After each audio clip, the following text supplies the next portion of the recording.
కాకుంటే అసలు విషయం ఏం జరిగింది, అక్కడ ఎలాంటి సిచ్యువేషన్ ఉండింది, మీరు ఏ టైంలో అక్కడ ఉన్నారు, అసలు విషయం ఏంటి?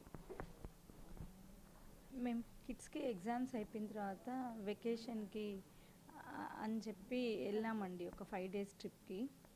సో మేము ఫస్ట్ డే శ్రీనగర్లో ఉండి సెకండ్ డే పెహల్గామ్కి వెళ్ళాము. పోనీ రైడ్స్తో పైకి వెళ్ళాము.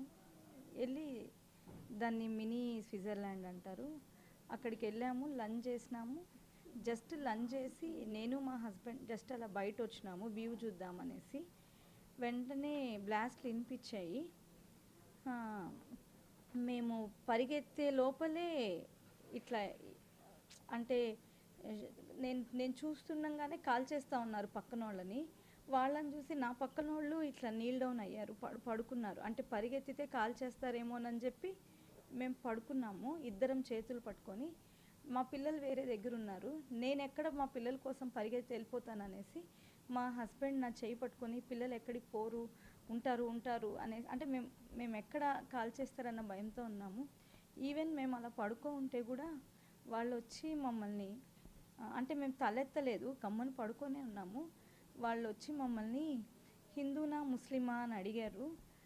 అడిగి మేమేం ఆన్సర్ చేయలేదు. ఆన్సర్ చేసే లోపల నేను ఒక షార్ట్ విన్నాను. అది నేను ఎవరినో అనుకున్నాను, ఎందుకంటే వినిపిస్తూ ఉన్నాయి. కానీ నా డ్రెస్ అంతా తడిచిపోయింది. అప్పుడే నాకు అర్థమైంది. అప్పుడే నేను లేచి చూడగానే నేను అట్లా బ్లడ్ చూసి నేను ఇంకా చాలాసేపు ట్రై చేసినాను. కదలిపోయేసరికి ఇంకా కాలిస్తే కాల్చారని చెప్పేసి నేను రెస్క్యూ టీం ఏమన్నా ఉందేమో హెల్ప్ కోసమని పరిగెత్తాను బయటికి. ఇక్కడ రెస్క్యూ టీం కానీ అలాంటి ఏం లేవు. అది హిల్ అండి, పైన హార్సెస్తోనే వెళ్ళాలి. సో రెస్క్యూ టీం ఎవరు లేరు, సెక్యూరిటీ గార్డ్ కూడా లేరు అక్కడ. మాకు కనిపించలేదు. వాళ్ళు మిగతా వాళ్ళని ప్రొటెక్ట్ చేస్తున్నారో ఏమో మాకు తెలియదు. లేరు, కింద ఉన్నారు. కింద సిఆర్పిఎఫ్ బేస్ క్యాంప్, పైన ఎవ్వరూ లేరు. మాకు వారు మిమ్మల్ని రిలీజన్ కూడా అడిగారు మీరు హిందూనా ముస్లిం అని ఏమన్నా? హిందూయే ముస్లిమే ఆ question. They didn't even wait for our answer. అంటే మీరు పారిపోతుంటే మిమ్మల్ని ఆపడం కానీ ఏదన్నా బెదిరించడం? మేము భయపడి సరెండర్ అయిపోయి మేము పడుకో ఉన్నాం కదండి.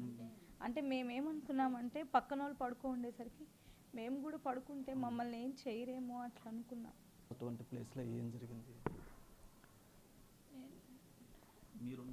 మీరు అక్కడ ఆ టైంలో ఎక్కడున్నారు, ఆ సిచ్యువేషన్ ఎలా జరిగింది? నేను మా ఫ్యామిలీ ఫ్రెండ్స్ వెళ్ళాం కదండి. సో మేము ఆ హోటల్, నేను యాక్చువల్లీ వీళ్ళతోనే దగ్గరలో లేరు, నేను వీళ్ళతోనే ఉన్నాను.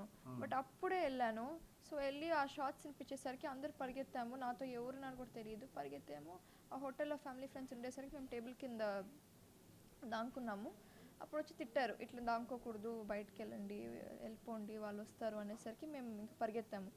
బయటికి వెళ్ళాము, అందరూ వెళ్ళిపోయారు. కానీ నేను, మై బ్రదర్ అండ్ మా అంకుల్ రండి అని పుల్ చేస్తున్నా కానీ మేము రావట్లేదు, ఎందుకంటే వీళ్ళిద్దరు రాలేదు కాబట్టి. సో మేము అక్కడే ఉన్నాము. విత్ ఇన్ 2 minutes అంతే ఆ గేట్ బయటే ఉన్నాము. మేము వీళ్ళు పుల్ చేస్తే రావట్లేదు. ఓన్లీ తినొక్కటే వచ్చింది, మా నాన్న రాలేదు. అది నేను స్వెటర్ కలర్ చూసి చెప్పాను, అద్దో అమ్మ వచ్చింది అని చూస్తే తినొక్కటే వచ్చింది, మా నాన్న రాలేదు. మీరు మీ తమ్ముడు ఎక్కడెక్కడైనా దూరంగా ఉండడం జరిగింది? ఆ గేట్ బయటే ఉన్నామండి మేము. కొంచెం 10 feet డిస్టెన్స్ అంతే, అక్కడే ఉన్నాము. అప్పుడు కాల్పుల్ సౌండ్ అక్కడేం సౌండ్, ఇంకా అదే మాదే లాస్ట్ అనుకుంటా, ఇంకా దాని తర్వాత రాలేదు. మేడం మీకు ముందు కాల్పులు నా ముందే కాలుస్తుండేసరికి నేను భయపడినాను. నా ముందే వేరే వాళ్ళని కాలుస్తున్నారు. వాళ్ళని అలా కాల్చకుండా ఓన్లీ గన్ షాట్స్ ఉంటే నేను పరిగెత్తి వెళ్ళిపోయిండేదాన్ని. వాళ్ళని చూసి భయపడిపోయాను. నేను కాలుస్తున్నప్పుడు చూసే భయపడిపోయాను. చివరిగా మీ మధుసూదన్ రావు మీతో ఏదన్నా ఆ టైంలో మీకు మేము చేతులు పట్టుకుని నాకు కేవలం పిల్లలు బాగుంటారు, అంటే నేను ఎక్కడ పిల్లల కోసం పరిగెడతాడని, Dattu will be fine, Medhu will be fine, దేవుడు కాపాడుతాడు, నువ్వు ఎక్కడికి వెళ్ళొద్దని నా చెయ్యి పట్టుకుంటూనే ఉన్నాడు. మా పిల్లల కోసం